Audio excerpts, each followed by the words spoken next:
The investigation into the sudden passing of 36-year-old actress Hayden Panettiere has intensified, with the U.S. Drug Enforcement Administration, DEA, officially stepping into the scene to assist the local police department. Now, the Heroes and Nashville star was found unresponsive in cardiac arrest following a suspected OD on Sunday, August the 16th, at an apartment complex in Greenville, South Carolina. I want to know who apartment was this. Why they always leave who apartment it is out, because that's very important. Because if the person known to have suspected type of activities at their apartment, we need to investigate that. But a preliminary autopsy shows no sign of physical trauma, and an official cause of death is pending toxicology results. Now, here's some major updates in the investigation. First of all, as you know, the DEA is involved now. The federal agency joined the Greenville City Police Department to investigate if legal drug distribution or a criminal element was connected to her passing. Now, the 911 call has been released. Police reports reveal that Panettiere on-again and off-again boyfriend, Brian Hickerson, and his brother, Zach, were present and called 911. Now, that's mysterious to me. Why is she there with two males? Okay, one that is known to have DV cases against her. But responding officer noted that Zach, who was the brother, was highly emotional during the life-saving efforts, while Brian, who was the boyfriend, showed no emotion until she was pronounced dead. Hickerson later presented the police with a bag of her medications, which I'm sure that he shared in those medications with her as well. But, you know, that's alleged because I don't really know, but it just sounds suspicious to me. Now, her family has spoken out against the ex. Now, Panettiere's estranged mother, which tell me already that the mother and her does not have a good relationship. She probably did not feel supported by the mother and did not feel safe with the mother for them to be estranged, you know. But Leslie Bogle is her name. She issued a public statement directly blaming a toxic individual for her daughter's path, noting the family had desperately tried to extricate Hickerson from Hayden's life. Now, Hickerson has a history of DV felony convictions related to his relationship with the actress. Now, through his lawyer, Hickerson broke his silence, expressing that he is heartbroken. Well, that's not what the police said, babe. The police said you was not heartbroken or showed no emotions until after she was pronounced DEAD. So that's suspicious. But then again, he could have been so high that he had no emotions to give. Now, the company Neutrogena has received a lot of backlash, and they had to come out and apologize. And here's what happened. There was an immense internet backlash that erupted over a resurfaced clip from Panettiere's 2026 memoir, Press Run. Now, This Is Me, A Reckoning is the name of it, where she revealed that Neutrogena dropped her brand deal while she was hospitalized for postpartum depression in 2015. Now, in response to that, baby, there was a massive boycott threat. But Neutrogena came in and said, hey, listen, we apologize, and we admitted that we understand now that we made her feel unsupported.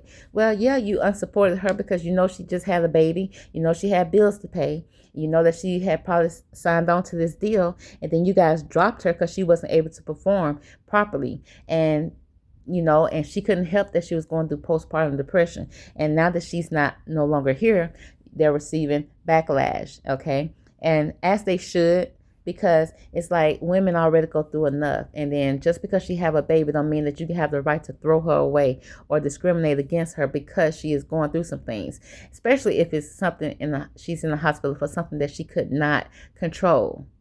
And so, and I understand that the show must go on, but some things can be delayed and redone or recorded at a later date. And so I feel like this was one of those things that could have happened. But of course, they're going to come out and apologize because they don't want to receive any type of backlash or any type of boycott, which they should be boycotted anyway. Okay, that's just my opinion, because we need to send a message that this type of behavior and this type of discrimination against people who can't help what they're going through should not be tolerated from nobody.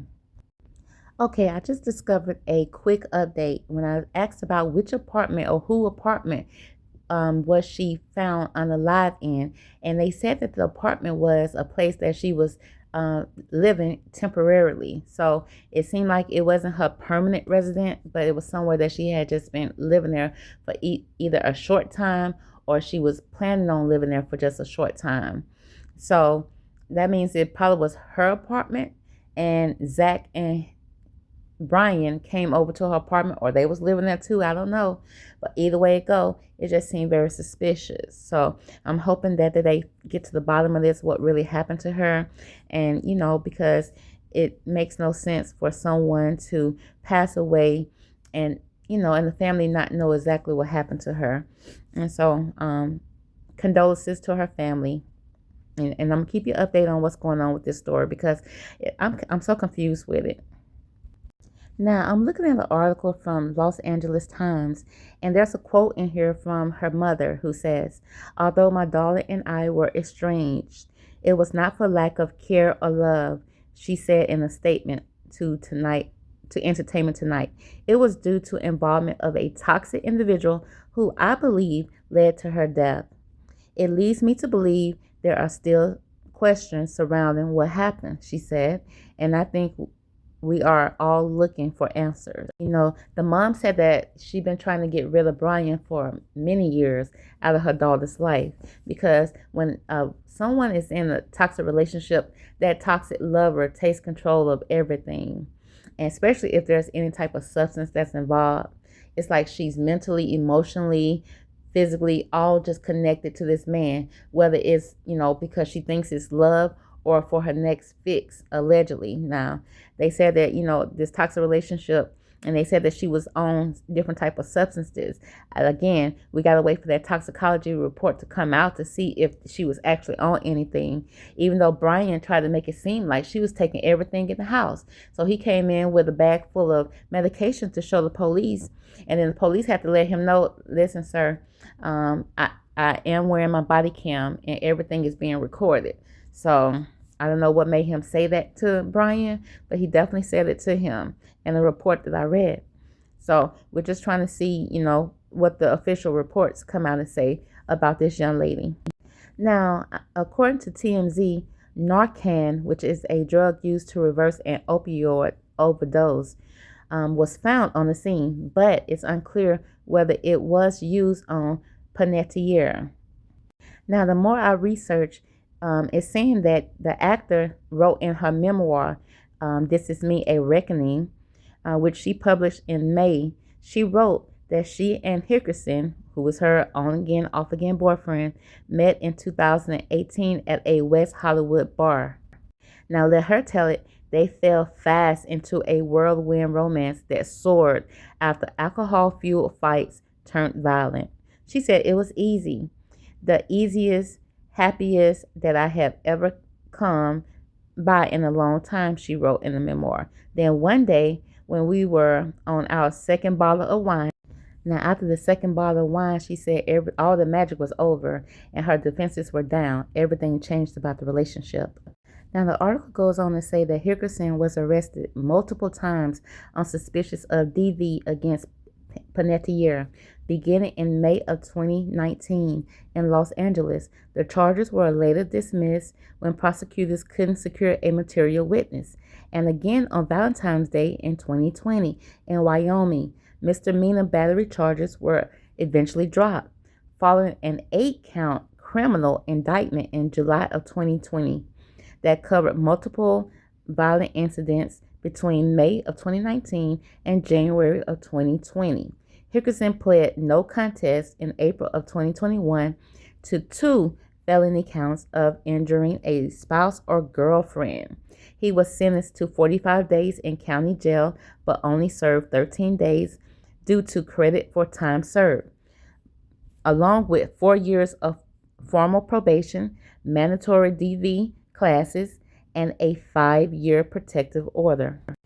Wow, so it sounds like, he would be violent against her. She would probably go and try to press charges and then later try to drop those charges, and then the cycle continue, violate, charge, drop charges. It seemed like they have a history of doing that.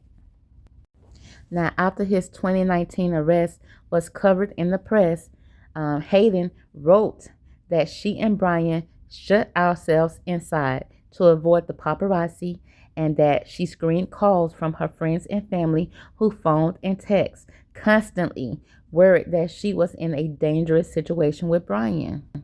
And what's so sad is that what I never told them was that the abuse I endured didn't feel as bad as the thought of being alone, she wrote. So she felt like what she was going through with Brian was not as bad as her being alone. And that is so sad. Now, in This Is Me, which is her memoir that she wrote, she graphically detailed the abuse. She claimed that during one attack, he punched her in the face repeatedly and secretly recorded himself saying, "Why did you hit yourself? And you're all bruised. Why did you do that to yourself?" When he was subsequently booked on charges of felony domestic assault, he pled not guilty and claimed that Hayden had done it all to herself. Oh my God, if that is not a narcissistic person or personality, what is? I think that's the definition of that. Now, she continued, on July 16, 2020, authorities in LA arrested Brian again, charging him with 4 domestic assault felonies, 1 misdemeanor count of battery, 2 felony counts of assault with a deadly weapon. In particular, one was a garage door and the stairs, both of which he smashed her body into, and 1 felony count of dissuading a witness from prosecuting a crime. The witness was me, Hayden said. After we come back from Wyoming, Brian had called and tried to talk me out of pressing charges against him. As my heart broke into a million pieces, I told him it was too late, and then I told the police. 3 days before Hayden's passing, Hickerson attempted to expunge and reduce his past felony charges, but was denied by LA judge. He made the same request last July, which was also denied. Now, in the podcast, Peyton has stated that she always tried to cut ties with Hickerson, but he always found his way back into her life. And now that makes sense. That's probably why she was in a temporary housing, because she probably was trying to hide from him and get away from him, only for him to find her again. And then for him to have the so-called bag of medication claiming that she OD'd herself, show sign of what he did in the past when he used to abuse her and then say that she was abusing herself. So it seemed like this is a setup that Brian set up. Now, in May, after Hayden interview on the podcast, Hickerson spoke with TMZ and appeared intoxicated.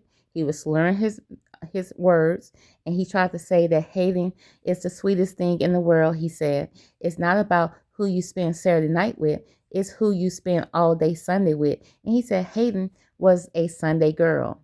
He said, "I would be an idiot not to walk away from her and let her flourish in her career." He continued, "So we probably wouldn't be good together, and I'd like to see what she's going to do within the next 30 years of her career. She's always will hold a special place in my heart. We are good buddies." Well, Hayden had just said that she tried to get away from him. He weaved his way back into her life, and they had just got back together recently, but they was trying to hide it from the public, and I think Brian was trying to do just that. And so he knew that he had already plotted to hide that they are no longer together. So if you're no longer together, why are you in her temporary home when she passed away with a bag of medication saying that this is what she was on? Hayden has said that, "I thought I had gotten out of it and gotten away from it. Abusers weave themselves like weeds into your life, and there's always something that they left behind," she said. "There's always something that they have to come back for. There's always something that they find to keep that connection, keep you on the hook, keep that connection with you, no matter where you are and where you go." So bless her heart, she really tried to shake this toxic man. She was unable to do so successfully. She probably had already outcast her family and friends, so she was rolling solo. Therefore, she didn't have any protection or any type of security against this person. Again, like she said, the person always tried to find his way back into her life some kind of way. And she probably was determined not to let him come back in. This time she was taking a final stance, but he probably said something that she could not, resist, or something that he claimed that he really needed from her. Probably found out where she was located, came to her place, her temporary place, and did what he did. This is all alleged. I wasn't there. It's not factual, but this is just what I'm picking up from their past, from his past, and how toxic they were together. And it seems like she couldn't run from her toxic relationship. So that's all I got to say about this right now. I'm going to keep you guys up to date on it because, her family deserves justice. She deserved justice. I think she had a child. The child deserved to know, well, not to know, no, but, to have some type of peace when it comes to what happened to his mother. So y'all stay tuned for the next one. Make sure you like, subscribe to the channel, baby, because I'm going to keep you updated on what's going on for sure. And I will talk to you later.